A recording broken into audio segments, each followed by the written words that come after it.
de niño prodigio a presidente y meme andante. Esta es la historia de Enrique Peña Nieto. Nació en Atlacomulco, cuna de políticos poderosos, y desde joven parecía destinado a grandes cosas. Abogado de profesión, escaló rápidamente en la política del Estado de México hasta convertirse en gobernador, con su imagen impecable y su sonrisa de galán de telenovela. Conquistó el corazón de muchos y la presidencia de México en 2012, empero su carisma pronto se vio eclipsado por una serie de errores, frases inolvidables y momentos bastante extraños. Desde no saber nombrar 3 libros hasta el famoso "Ya sé que no aplauden", Peña Nieto se transformó en una figura única, amada por unos, criticada por otros, pero sin duda uno de los personajes más memorables y peculiares de la política mexicana moderna. Si te gustó, sígueme para más historias. He was the soap opera heartthrob who became president, a man whose charm was matched only by his public gaffes. How did Enrique Peña Nieto, one of Mexico's most charismatic and controversial figures, rise to the highest office in the land? Let's rewind the clock and uncover the story behind the man, the myth, and the memes. Born on July 20th, 1966, in Atlacomulco, a town in the state of Mexico, Enrique Peña Nieto seemed destined for politics. He was born into a politically influential family, a dynasty deeply connected to the Institutional Revolutionary Party, or PRI, which had dominated Mexican politics for most of the 20th century. His father, Gilberto Enrique Peña was an engineer with the National Electricity Commission, and his mother, María del Perpetuo Socorro, Ofelia Nieto Sánchez, but it was his family's deeper roots that paved his way. His distant cousin, Alfredo del Mazo González, was a former governor of the state of Mexico, and this connection placed young Enrique firmly within the orbit of the Atlacomulco group, a powerful faction within the PRI. Growing up, he was described as a well-behaved and neat student. He completed his primary education and then attended Pan American University in Mexico City, where he earned a bachelor's degree in law. Later, he would obtain a master's degree in business administration from the prestigious Monterrey Institute of Technology and Higher Education. But his true education was happening outside the classroom. From a young age, he was involved in politics, joining the PRI in 1984. He started from the bottom, handing out campaign flyers and learning the ropes of grassroots political mobilization. His early career saw him hold various positions within the state of Mexico's government, slowly climbing the political ladder. He served as Secretary of Administration and later as a local congressman, building a reputation as an efficient and ambitious public servant. In 2005, Peña Nieto's big moment arrived. He launched his campaign for governor of the state of Mexico, the most populous state in the country. His campaign was a masterclass in modern political marketing. He presented himself as a fresh, young face for the old PRI.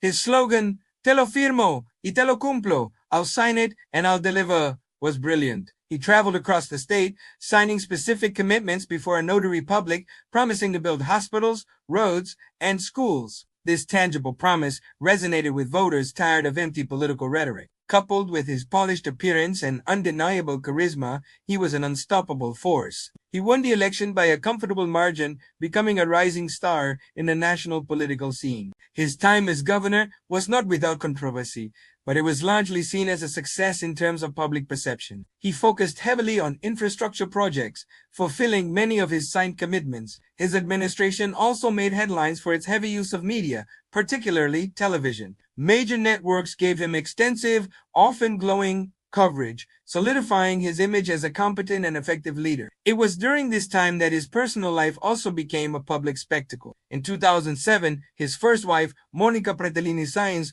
with whom he had 3 children, tragically passed away. A few years later, he began a highly publicized relationship with Angélica Rivera, a famous telenovela actress known as La Gaviota. Their 2010 wedding was a grand televised event, a fairy tale that blended politics and celebrity. This union further boosted his public profile, making him a household name across Mexico. He was no longer just a politician. He was a star. With his term as governor ending, the presidency was the next logical step. The PRI, which had been out of power since 2000, saw him as their best chance to return to Los Pinos, the presidential residence. In 2011, he officially announced his candidacy for the 2012 presidential election. His campaign was slick, well-funded, and focused on his image as a modernizer who could bring order and economic progress to a country plagued by cartel violence and a sluggish economy. He ran on a platform of major structural reforms, promising to open up the energy sector, improve education, and modernize the tax system. However, the campaign trail also exposed a different side of Peña Nieto. He began to develop a reputation for public gaffes and blunders. The most infamous incident occurred at the Guadalajara International Book Fair when he was asked to name 3 books that had influenced him. He struggled, stammering and unable to name a single title correctly, even confusing authors. The moment went viral and critics pounced, painting him as uncultured and intellectually unprepared for the presidency. Another controversy erupted when he couldn't remember the price of a tortilla. These moments created a lasting image of a man who was perhaps more style than substance. Student-led protests, like the Yo Soy 132 movement, emerged, accusing him of being a manufactured candidate imposed by the media elite. Despite these stumbles, his political machine was too powerful to stop. On July 1, 2012, Enrique Peña Nieto was elected president of Mexico. His supporters celebrated the return of the PRI, hoping for stability and experience. His opponents feared a return to the party's authoritarian and corrupt past. Once in office, Peña Nieto moved swiftly. In a surprising show of political skill, he forged the Pact for Mexico, an agreement with the main opposition parties to pass a series of ambitious structural reforms. This was his honeymoon period. He successfully pushed through a landmark energy reform, opening up Mexico's state-owned oil industry to private and foreign investment for the first time in decades. He also passed significant reforms in telecommunications, education, and finance. For a moment, it seemed like Peña Nieto would defy his critics and become a transformative president. International media praised him, with one magazine cover famously dubbing him the man to save Mexico. But the honeymoon didn't last. The second half of his presidency was defined by a series of devastating scandals and crises that shattered his credibility. The first major blow came in September 2014 with the mass kidnapping of 43 students from the Ayotzinapa Rural Teachers College in the state of Guerrero. The government's handling of the investigation was widely condemned as inept and insensitive. The Attorney General's official explanation, dubbed the historical truth, claimed the students were killed and incinerated by a local drug gang. But this version was challenged by international experts and the victims' families,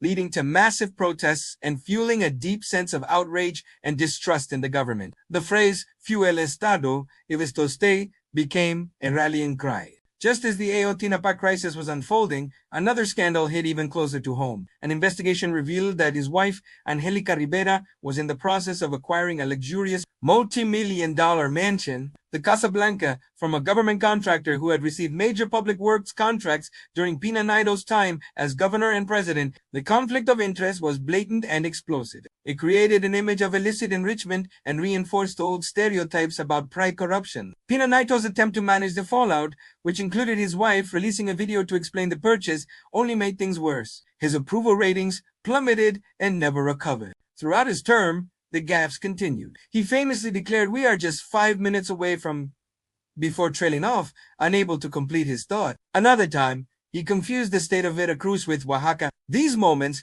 amplified by social media, turned him into a constant source of internet memes and ridicule. He became a symbol of a disconnected political elite, a leader who was charming on television, but often appeared lost and out of touch with the reality of his country. By the end of his term in 2018, Enrique Peña Nieto was one of the most unpopular presidents in modern Mexican history. His administration, which began with so much promise and the ambition to modernize Mexico, ended under a dark cloud of corruption scandals, human rights crises, and a perception of income. The very party he led back to power, the PRI, suffered a historic defeat in the following election. After leaving office, Peña Nieto has largely stayed out of the public eye, moving abroad and maintaining a low profile, though he continues to face investigations into alleged corruption during his presidency. His story is a fascinating and cautionary tale. It's the story of a man who mastered the art of political image making, whose charisma and connections took him to the very top. But it's also the story of how that carefully constructed image